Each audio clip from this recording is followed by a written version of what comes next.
paddle, and then we learned how to swim from there. How does it progress? Well, I mean, pretty much, as a baby, 6 months, they're just floating and kicking. I know ISR, we kind of do a form of ISR, but I actually teach them to kick because I know ISR sometimes doesn't really want them to kick. They want them just to float. I teach them how to kick underwater and kick to the side. So if they ever fell in, they need to roll over and float and wait for mom and dad at a baby. And then after that, I mean, when they start walking, my kids started walking at 10 months. So when they start walking, they don't really want to float that long. They want to kick and they want to get to the side and they want to swim. I mean, my son was jumping off our spot 1 year old and swimming to the step at 1 year old. That's crazy. So, I mean, he wanted to go and he was running around doing it. So, I mean, pretty much. And the biggest thing is when they're babies, if you get them in when they're babies, they automatically open their eyes in the water. Opening their eyes is number one. Because if they ever fell in, they need to know how to look and see and grab the side of the pool. Or look to know where the surface is to get air. And you, when we were talking earlier, you said that's like key number one. And a lot of kids, I didn't like to open my eyes underwater, the chlorine, plus it's all blurry. You can't really see a whole lot, but that's one of the most important skills that you teach up front. Right. Because I always tell the kids, I go, would you want to walk through your house with your eyes shut or in the dark? Do you like walking in the dark in your house? And they're like, no, I'm so scared. I'm like, when you're underwater and opening your eyes, it is so cool. And then we talk about cool things you could do. You act like a dolphin. You can, swim like a mermaid, all that fun stuff. And they're like, yeah, that's really cool. And so they get excited about it. And it's crazy. As soon as their eyes open, I actually paint my nails bright colors so they can see my nails underwater and they can swim and grab my hands. What? Yeah. Now that's a heck of, that's smart. Right. That's very, very smart. You don't paint them white so they look like the bottom of the pool or. They're bright. Yeah. Bright I mean, yellow I see them. They're really orange. pretty nails. You got beautiful nails, Jamie. Awesome. So these are the little things that, you're a parent and you think you could teach your kid how to swim at home, and you very well could teach them how to swim. But these are little things that you probably wouldn't think of. Right. And I know just seeing my own child progress through the swim lessons, the only reason I'm not using you to do the swim lessons for is because of the proximity of where I live in Surprise, California, and where you live in Goodyear, California. Yeah. But the fact of the matter is that these are the important tips. Right. Now let's also talk about the breathing and why it's important to get them into the swim lessons at that 6-month age, because they naturally have known how to breathe under or take breaths in water. They were in your belly for 9 months breathing in, right? So talk about that a little bit. From 0 to 6 months, a baby automatically knows how to hold their breath from being in the womb. And the only reason they forget is because we don't practice it with them after 6 months. So, and that's why they say you blow in their face. If you hear babies when they cry, you can blow in their face. They'll go, and they hold their breath, and then you dunk them underwater, and then they get used to the water in their eyes, the water in their ears. Because when I get kids that are older, that's the thing that is keeping them from actually swimming, is they're worried about their eyes, bothering their eyes, and in their ears with the floating, they get weirded out, and then they argue, then they can talk back to you and tell you no. So I have a rule. You say, yes, Miss Jamie, and you try really hard. So that's a rule in my class. And they are great. I mean, also they get lollipops after. So that's probably why they get excited. That's huge, lollipops. Yeah. I mean, there's no better reward than a lollipop. So you're teaching all these different swim lessons or to different kids, the different skills that you need to know. Opening your eyes underwater, learning how to take a breath. Now, I want to touch real quick again on, you said, so maybe you've got a baby and they're too young to get in the pool or what have you, but you can blow in their face to where they instinctively take a breath. Mm-hmm.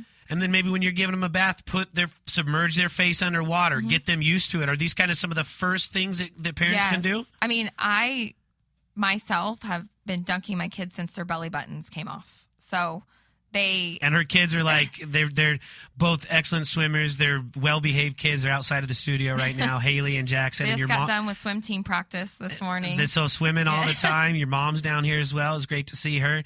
So teaching these kids the lessons, the safety side of it at home, at your pool, at Jamie's pool, or at home where the parents' pools are, where the kids are safe.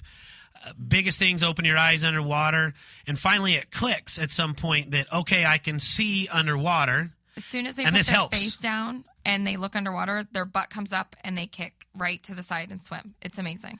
I think that's awesome. Now, yours is more of like, you talked about a float, swim, float. Yes. So basically, we teach them to rest because we don't want them to get so tired. That's where you see people drown.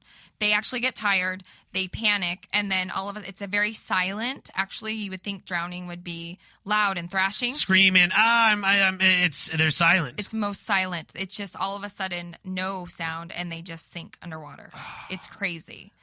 Because I've done some rescues when I was a lifeguard, and you just have to watch that person. You're just kind of watching them, and that's when you see it. There's no sound. No one hears it at all.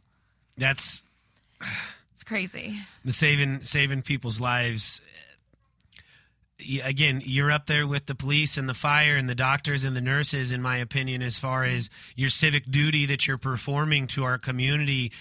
I hate to say it, but, every night or almost every night on the news, it's like, another child almost drowned, or, you hate it when that you hear that they did. And most times that can be prevented. Right. Most times it can be prevented. Even though you have a pool fence, right, you still need to have your kids know these skills. They learn how to climb the fences. They can push a chair up against the fence and use that to get over it. And then all of a sudden they fall into the pool, and it's just so sad.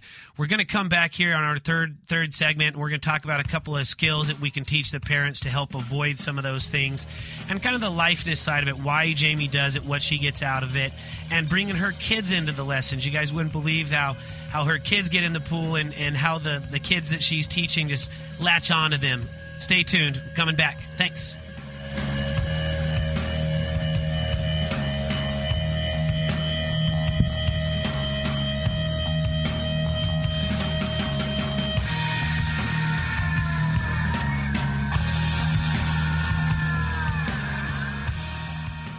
I'm here with the best mortgage guy in Arizona, Kelly McCurdy, talking about the truth and myths and short sales and foreclosures.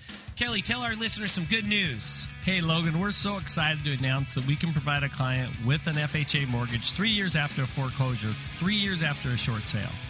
And for our VA clients that probably served our country, we can provide them with a mortgage 2 years after a short sale and 2 years after a foreclosure. Wow, that's awesome. Give Kelly McCurdy a call, 602-615-4881. Again, 602-615-4881 to find out how, and tell him Logan sent you. Hit it. I love that song right there. This is the best song ever. That's a good one. Oh, yeah. All right.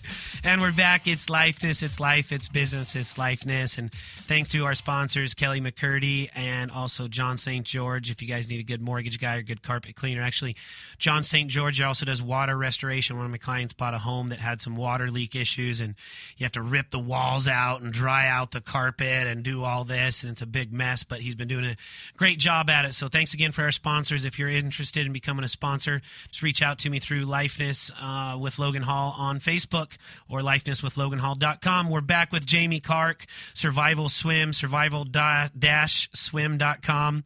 All right, so we're going to kind of get into it. We hear these stories on the news. You hate to hear them.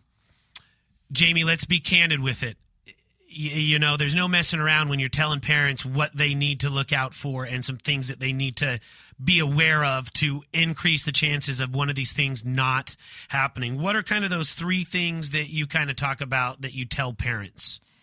Basically, you need to be watching your children. I mean, you need to be at least within arm's length of very young children. I mean, be able to just grab them out and don't freak out. Like if they go underwater, don't freak out. When you freak out, they freak out, and now it's a bad experience, and then they're going to be freaked out in water. So they go underwater, you just grab them. Yep, you're fine. Good job. Because how long can a baby, a child last underwater? I don't know these numbers. I mean, 20 seconds, a minute. So it's not like you only have 5 seconds to grab your kid out of the water. Do it methodically, respond to the situation. Don't react, panic, and bring chaos into it. But you can't wait like a minute, like, okay, well, I'm going to take my shoes off, take my watch off, get my cell phone out of my pocket. No, it's immediate, but it's not 1 second, right? Yeah, no, it's not, no. So, and especially if you've had them in swim lessons and they're even a baby. Like I said, I mean, that's why they say children can drown in a bucket of water, is because they've never been taught how to hold their breath.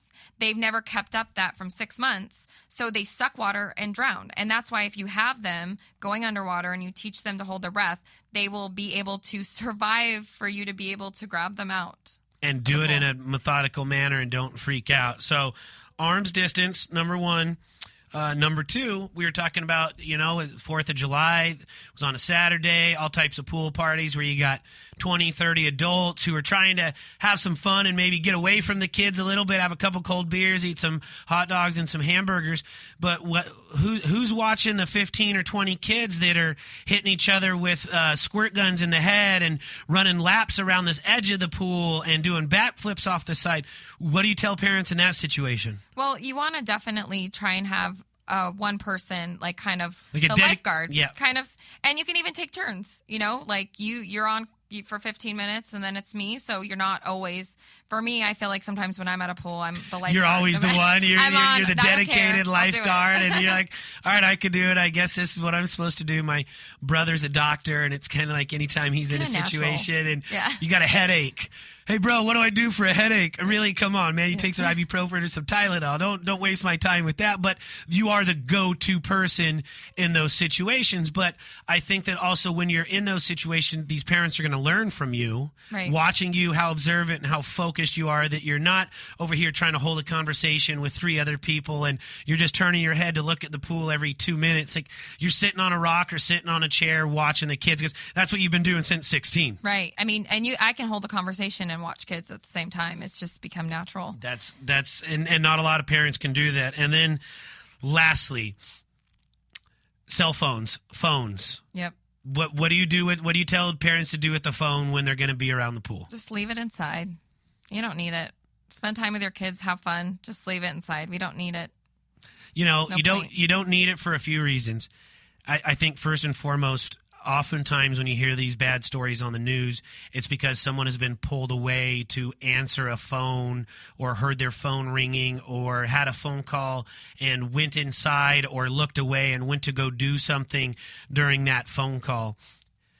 Second, you leave your phone outside in the sun for a while, it's going to fry. It's going to tell you it's too hot. Third off, it might get wet by the pool, and phones don't work with pool. The kid all of a sudden thinks it's one of those cool sink toys, like the diving sticks or the rings. It's going to go to the bottom. Mom, I'm going to go get your pool or your phone from the pool. But first and foremost, and let's be serious about this, you guys, leave your cell phones inside. It's not worth it. Nope.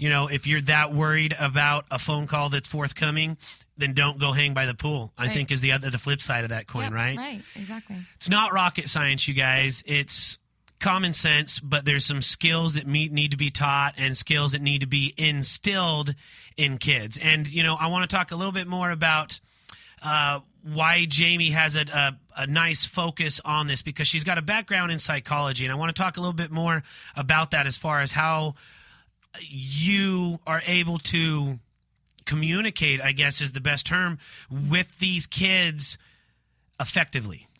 Yeah, I mean, I will say, while I was teaching at the Buckeye Pool and everything, I was getting my undergrad in counseling psychology, and then I went for my master's. And I just feel that I'm able to talk to them, and I know how far to push them, and I know when to kind of let up and realize, you know what, let's just stay here. Let's keep it here. But I know that they can be pushed pretty far. Like, they are super smart, these kids. I mean, their brain is seriously 90% developed at 3 years old. I mean, from 0 to 3, they're like sponges, and they can do so many things. And a lot of people think, oh yeah, my kid can't learn to swim till 3. No, that is so crucial.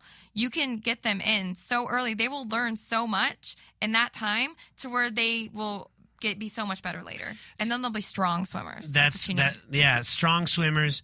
Start them early. Start them often. Mm-hmm. If you don't have a pool yourself, it's okay for mom or dad to go hang out at the public pool. Right. Or maybe you got a friend that's got a pool, or go poach the local motel or hotel pool. We used to do that when we didn't have a pool and we wanted to go somewhere to go swim. And it's very important to do this, you guys. Do not become one of the statistics. Old Dave Muncie, when he's done giving us the weather forecast, reminds us to watch your kids around water. And I think that's extremely important, and especially in the summertime, all year round, but in the summertime more so because you're around the pool Right. more than that. And even though you may have a pool fence, or you may have the alarms on your door, or you may have the handles that are up too high to where a kid can't get it, they can push chairs, they can push stools. smart. They're smart. They can climb. They're monkeys. Right. My little 17-month-old baby, Avonlea, our bed in our bed